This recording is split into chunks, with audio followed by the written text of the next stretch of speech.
To தமிழன் recipe. இன்றைக்கி நம்ம என்ன பார்க்க போகிறோம்னா, ஒரு காரஞ்சாரமான வெண்டைக்காய் புளிக்குழம்பு எப்படி வைக்கிறது அப்படிங்கிறதாங்க நம்ம பார்க்க போகிறோம். நம்ம சேனலை சப்ஸ்கிரைப் பண்ணாதவங்க சப்ஸ்கிரைப் பண்ணிக்கோங்க. இப்போ பேனில் வந்து எண்ணெய் ஊற்றிக்கலாம். எண்ணெய் நல்லா காஞ்சதும் கடுகு, வெந்தயம், ஜீரகம் இது எல்லாத்தையும் போட்டு எண்ணெயிலையும் நல்லா வறுத்துக்கலாம்.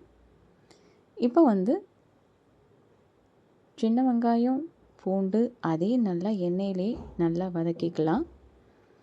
இந்த வெண்டைக்காய் காரக்குழம்பு பிடிக்காதவங்க யாருமே இல்லைங்க. எல்லாருக்குமே ரொம்ப சூப்பராக ரொம்பவே விரும்பி சாப்பிடுவாங்க. இப்போ கொஞ்சம் வந்து கருவேப்பிலை போட்டுக்கலாம். நல்லா வதக்கி வந்ததும் தக்காளி கொஞ்சம் போட்டுக்கலாம். தக்காளி வந்து ஒரு 3 தக்காளி போட்டுக்கலாம். இப்போ இது கூட போதுமான அளவு உப்பு போட்டுக்கலாம். இதை வந்து எண்ணெயிலேயே நல்லா வதக்கி விட்டுக்கலாம். நம்ம இந்த மாதிரி நீங்கள் வந்து குழம்பு செஞ்சு பார்த்தீங்க அப்படின்னா ரொம்பவே நல்லாயிருக்கும். சாப்பிடாதவங்க கூட சாப்பிடுவாங்க. நீங்களும் கண்டிப்பாக இந்த மாதிரி ட்ரை பண்ணி பாருங்கள். ட்ரை பண்ணி பார்த்துட்டு எப்படி இருக்குங்கிறத நீங்கள் சொல்லுங்கள்.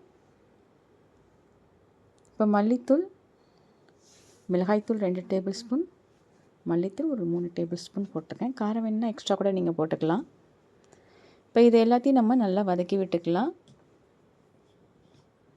அடி பிடிக்காத அளவுக்கு இதை வந்து எண்ணெயிலே நல்லா வதக்கிக்கலாம்.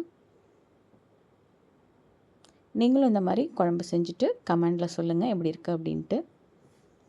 இப்போ நம்ம கட் பண்ணி வச்சுருக்கிற வெண்டைக்காவை இது கூட நம்ம ஆட் பண்ணி இதை வந்து நல்லா வதக்கி விட்டுக்கலாம். மீடியம் ஃப்ளேமே வச்சு இந்த மாதிரி நம்ம வதக்கிக்கலாம்.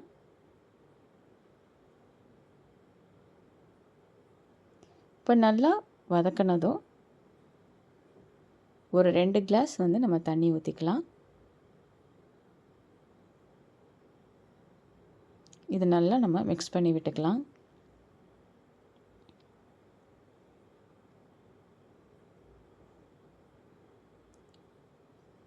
இப்போ நல்லா மிக்ஸ் பண்ணி விட்டுட்டதும் இந்த குழம்பு வந்து நல்லா ஓரளவுக்கு கொதிக்கட்டும். இப்போ புளி வந்து ஒரு 2 எலுமிச்சம்பழம் சைஸ் புளி வந்து அதை நம்ம வந்து நல்லா கரைச்சி எடுத்துக்கலாம். இப்போ நல்லா கொதித்து காயெல்லாம் வெந்த பிறகு இந்த புளி தண்ணியை இது கூட நம்ம ஆட் பண்ணிக்கலாம்.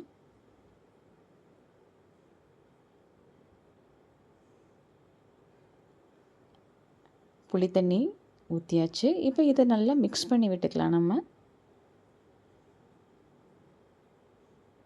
குழம்பு நல்லா கொதித்து வந்துருச்சு. காயும் நல்லா வெந்துருச்சு.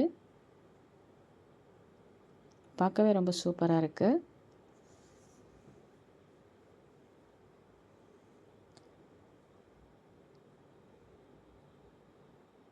இப்போ லாஸ்ட்டாக நம்ம இறக்கும் போது குழம்பு நல்லா இந்த மாதிரி வந்த பிறகு இறக்கும் போது புளிக்குழம்புக்கு எப்போவுமே நல்லெண்ணெய் கொஞ்சம் ஊற்றி நம்ம இறக்கணும் அப்படின்னா ஒரு தனி டிஃப்ரெண்ட் டேஸ்ட்டாக இருக்கும், நல்லாவும் இருக்கும்.